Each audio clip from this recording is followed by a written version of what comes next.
Okay, so there's a new browser in town, and it's coming from one of the heaviest hitters in tech right now, OpenAI. And they're not just looking to compete, they want to completely change the game, to change how all of us use the internet.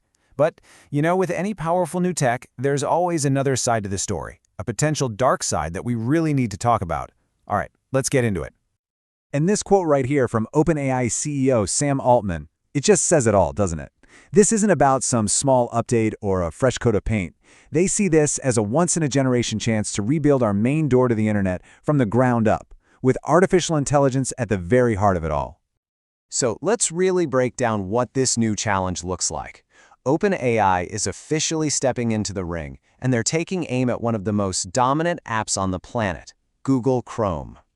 The new browser is called ChatGPT Atlas. And the big idea here is to make using the web feel less like, clicking and typing, and more like you're just having a conversation with a really smart assistant that can actually go and do things for you. Okay, so for the launch, it's out on macOS first, with everything else coming down the line. Now, what's really interesting here is that Atlas is built on Chromium. That's the same open-source foundation that Chrome and Microsoft Edge use. So what that tells you is that OpenAI isn't trying to rebuild the basic plumbing of the web. No, they're competing on the brains of the operation. And the market definitely paid attention. Google's parent company, Alphabet, saw its stock take a hit the day this was announced. And just like that, this move kicks off what pretty much everyone is calling the new AI browser war. This is a direct challenge to a tech giant that's been sitting comfortably at the top for, more than a decade now. So how do these two heavyweights actually stack up? Well, Google's already been weaving its Gemini AI into Chrome for things like summarizing articles, but Atlas is different. It was built from day one around its own AI agent, which is called Operator. It's the classic matchup, right? The established champ versus the disruptive new kid on the block that's built for AI from the start. And let's be real, the mountain that OpenAI has to climb here is, it's enormous. 3 billion. That's how many people use Google Chrome. It just puts the scale of this whole thing into perspective. Honestly, winning even a tiny slice of that market would be a huge victory. So what's the plan? How is Atlas going to convince millions of us to switch? Well, it all comes down to this idea of an AI internet assistant, a co-pilot that doesn't just find stuff for you, but actually does stuff for you. And this is where that operator agent comes into play. You put it in agent mode, and it can do things like book a dinner reservation, fill out all those annoying complex forms online, or handle tasks that take you 5 or 6 different web pages to complete. It's literally like having an assistant who is, quote, using the internet for you. That's the game-changing convenience they are betting everything on. And you knew there was a but coming, right? As this incredible new power starts to become reality, new risks are popping up too. In fact, some recent research has started to pull back the curtain on a darker side to these AI agents, and it suggests that all this convenience might come at a pretty steep price. And it all boils down to this one really unsettling question that security researchers are starting to ask. What happens when that powerful assistant you've put all your trust in gets tricked into working for someone else against your best interests? Now, this isn't just a hypothetical fear. This warning comes from a brand new security paper published by a research group called Arium Labs. They didn't look at Atlas specifically, but they did analyze the exact kind of technology that powers it, and they found some really troubling vulnerabilities that seem to be baked into the system. And this timeline from their paper just perfectly illustrates why this is so urgent. You look back to just a few years ago, and these AI web agents were doing really simple stuff. Now, they're navigating the complex, messy, real-world wide web.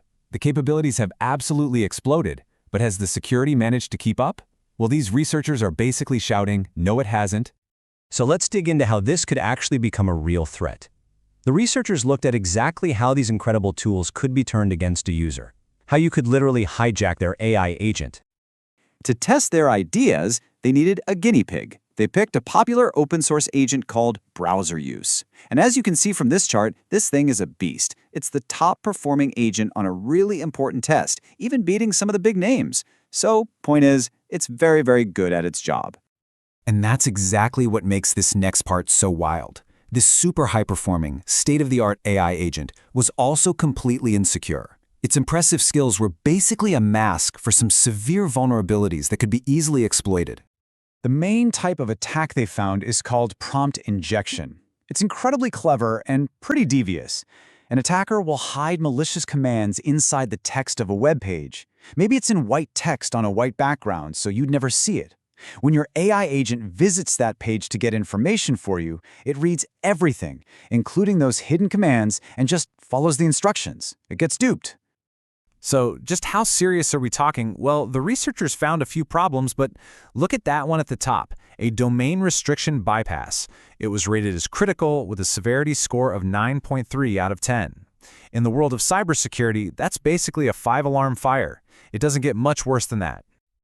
Okay, let me walk you through how this crazy hack works. First, you set up a simple safety rule. Your AI agent is only allowed to visit a trusted site, example.com. Easy enough, right? But then an attacker hides this specially crafted, weird-looking URL on some other website. When the agent's faulty security check sees that URL, it only recognizes the example.com part and says, yep, that's on my approved list. But here's the trick. That special URL actually redirects the agent to the attacker's server. And just like that, the security is bypassed. The agent is now talking to the bad guys, but it thinks it's on a safe website. And this wasn't just some theoretical flaw they cooked up in a lab. This was a real, demonstrable vulnerability, and it was so severe that it was assigned an official CVE identifier. A CVE is like a public record for serious, confirmed cybersecurity threats, and getting one is a huge red flag. And this whole situation brings us right to the central conflict at the heart of this new technology.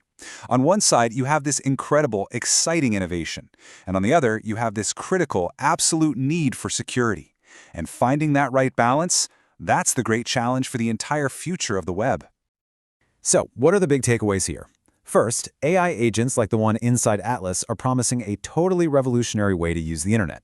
But second, that very power, the ability to act for us, creates brand new and really serious ways for attackers to hit us. Third, it's pretty clear that security is still playing catch-up with what these things can do.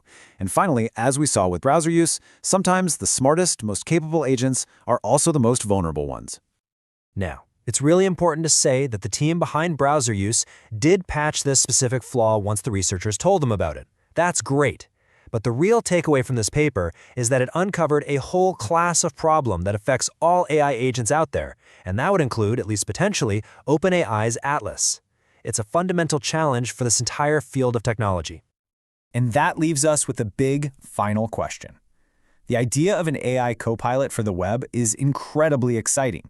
But as we get ready to hand over the keys and let these agents drive for us, the most important thing we have to figure out is this. How do we make absolutely sure that our copilot can't get hijacked?